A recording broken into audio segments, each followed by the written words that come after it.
Questionin daw ni Senador Ronald Bato de la Rosa kung ituloy ng Senado na ibigay ang transcript ng kanilang pagdinig tungkol sa war on drugs sa International Criminal Court o ICC.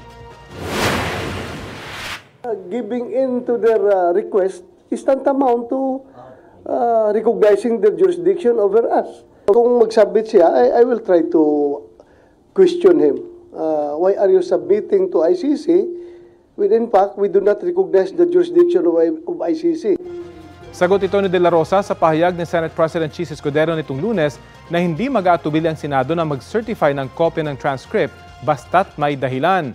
Paliwanag ni De La Rosa, dapat iisa lang ang posisyon ng Pilipinas kaugnay sa ICC, lalo't matagal na raw iginigit ng Malacanang na walang jurisdiksyon sa bansa ang ICC.